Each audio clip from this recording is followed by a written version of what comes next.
Argentina has brought a Cold War-era maritime patrol aircraft back into service in a move that reflects both practical necessity and strategic improvisation. The aircraft, a Grumman S-2T turbo tracker with the serial number 2AS-23, officially re-entered operational status with the Argentine Navy on July 11, 2025. This marks the only known instance of an S-2 tracker still flying in active military service anywhere in the world. The decision to restore this aircraft is not part of a broader modernization campaign but rather a targeted measure aimed at sustaining core surveillance and anti-submarine capabilities under considerable resource limitations. The S-2 tracker was originally developed by the American firm Grumman in the early 1950s, and first flew in 1952. Its key innovation was the integration of submarine detection and attack systems into a single airframe, allowing for compact and efficient operations from aircraft carriers. It entered U.S. Navy service in 1954 and was exported to several Allied countries. Argentina received its first S-2A models in 1962 and used them extensively for maritime patrol missions from both land bases and aircraft carriers. These aircraft were later supplemented by more advanced S-2E variants obtained from surplus U.S. stocks in the late 1970s. After the retirement of Argentina's aircraft carrier fleet in the late 1980s, the S-2s continued to operate from land bases and were occasionally deployed in joint exercises with foreign naval forces. Recognizing the value of the platform but facing growing maintenance difficulties with the aging piston engine airframes, Argentina opted for a significant modernization effort. In the early 1990s, several aircraft were upgraded to the S-2T standard by Israel Aircraft Industries. This upgrade included replacing the original radial engines with more reliable turboprop engines, installing 5-blade propellers, updating the aircraft's avionics, and improving its onboard systems for navigation and underwater detection. The upgraded S-2T provided improved range, endurance, and maintainability compared to earlier models. Despite these enhancements, the aircraft remained a product of its time and was increasingly expensive and difficult to operate due to spare part shortages, outdated electronics, and structural fatigue issues. Over time, Argentina reduced the number of operational airframes, eventually grounding the remaining ones. By mid-2023, only one aircraft, 2AS-23, was technically airworthy, but it was taken out of service in August of that year due to a lack of parts.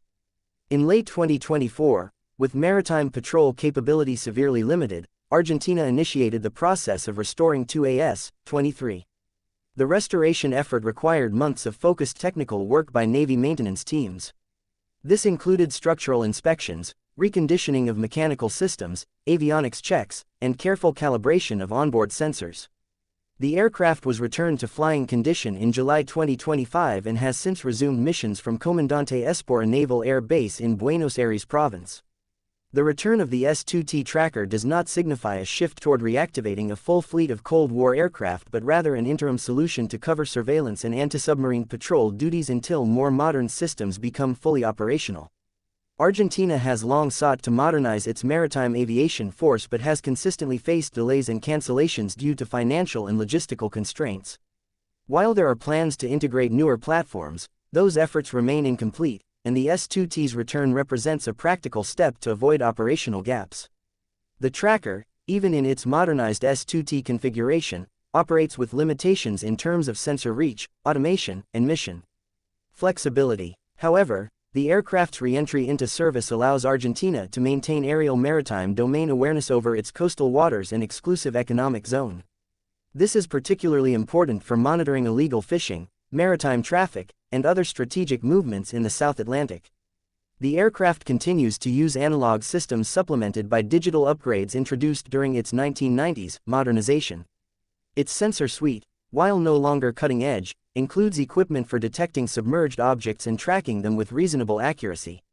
The platform's performance depends heavily on the skill and experience of its operators, as many of its systems require manual interpretation and adjustment. Argentina's decision to bring back 2AS-23 is also rooted in the broader doctrine of sustaining domestic capability.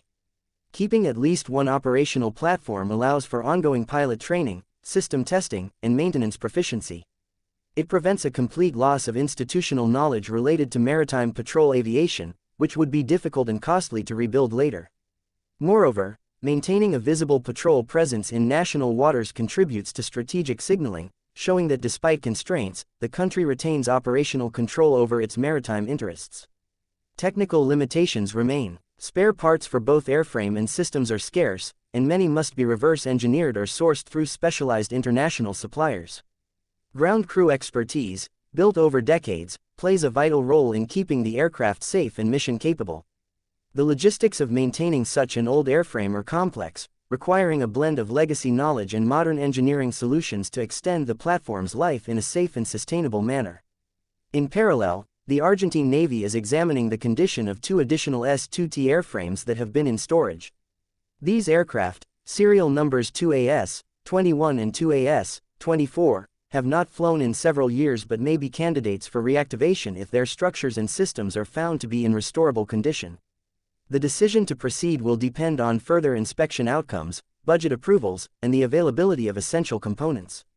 While not ideal from a technological standpoint, the S-2T tracker's return highlights the value of durability and adaptability in military aviation. It underscores how older platforms, when properly maintained and operated within their limitations, can continue to provide meaningful service.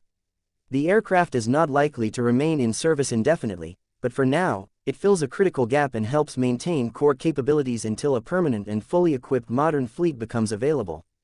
The ongoing use of the S-2T also reflects a broader trend in defense planning where countries, facing budget pressures, opt to maximize the lifespan of existing platforms rather than pursue costly acquisitions.